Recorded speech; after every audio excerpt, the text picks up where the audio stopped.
Well, the form continues to be bright for the New York Red Bulls. 2-1 is our score over CF Montreal. Goals from Reyes and Cory Burke. Joel Waterman finds the net for CF Montreal. 3 goals in the first half. Very action-packed first half.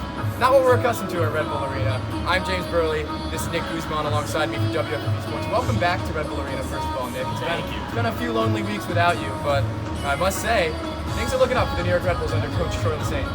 Things are looking up under Troy Lesesne. Red Bulls unbeaten so far with him at the helm, following the firing of Gerhard Struber, and just been better vibes here around Dante Van Zier incident, a lot of losing on top of that for this Red Bulls team. They came out in this one against Montreal and started really positively in the first half. 2 first half goals. That hasn't happened at all this entire season for the Red Bulls. A very positive start, and they took it, into the break. Second half a little less lively from both teams, but the Red Bulls did a really great job of controlling the game, keeping Montreal at bay. They didn't have any chances in that second half, and really, besides their goal, Red Bulls defense did a great job keeping Montreal at bay.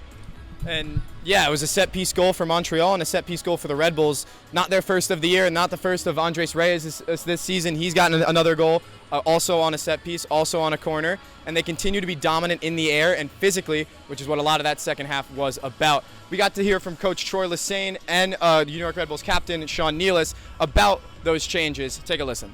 Coach over here.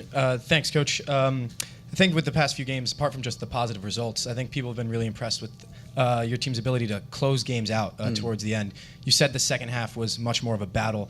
How impressed were you by your team's mentality and just the culture and attitude around being able to close these games out? Yeah, I think that the way that the back line is able to close matches out, starting with Carlos, number one, but just how we battle for first and second balls, I think is really impressive. And then you have different players also coming into the game that add energy, but also add some composure at times. When I think about Dante coming into the game, Cam coming into the game, Hassan and Dom coming into the game, these three, I think, really allow us to just bring some calm, but also the right fight and energy. Tom Barlow has done an incredible job over these 4 matches of virtually playing anywhere that we ask him. So, again, this is a positive, no doubt about it. Sean, this is the first time this year you guys have scored 2 goals in the first half. What was different about your performance right from the start?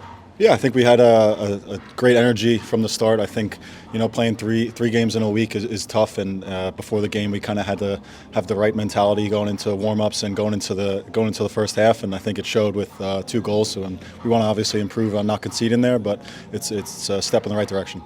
That's 3 wins and a draw for the Red Bulls now under Troy Lesesne. Really another positive performance for this New York team as they continue to fight their way through this MLS season. But another big storyline in this one, it was the return of Dante Van Zier. He's been suspended since early April after that incident against the San Jose Earthquakes. Van Zier returned to some applause from the Red Bulls fans. He's apologized to the team. He's apologized to the fans. He's been back in training as he really tries to make things right after what happened against San Jose. But Van Zier coming back was a big deal. And not only for what happened off the field, but what's been going on the field. The Red Bulls have been missing so many key players for such a very long time now. Even today, with Van Zier coming back, still 6 players out due to injury. Key players like Lewis Morgan, Luquinhas, Kyle Duncan, who's going to be out for 4 to 6 weeks, we found out today. And then Daniel Edelman, who's playing with the U20s at the World Cup for the U.S. men's national team. So it's been a lot of adversity for the Red Bulls to have faced, but it seems like now, since firing Gerhard Struber and promoting Troy Lesesne as the interim head coach, they've been turning the corner. 3 wins out of 4 in all competitions, with a draw to Toronto in there, a draw that they looked really strong defensively. They've only conceded 1 goal, and that came today on a beautiful set piece from Montreal. So I think there's a lot to be excited about moving forward for the Red Bulls, but as we know, they've got many challenges coming up against them this week. Yeah, it's a short week for the Red Bulls. On Tuesday, it's the U.S. Open Cup game against the very talented FC Cincinnati. That game will be here at Red Bull Arena. And then next weekend, it's a trip to Seattle. Always a very, very tough place to play, no matter who's on that Seattle team. It's tough to go there and win. So that's what the Red Bulls have coming up for them. For WFV Sports, Nick Guzman, James Burley. Red Bulls victorious here tonight at Red Bull Arena by a score of 2-1 over CF Montreal.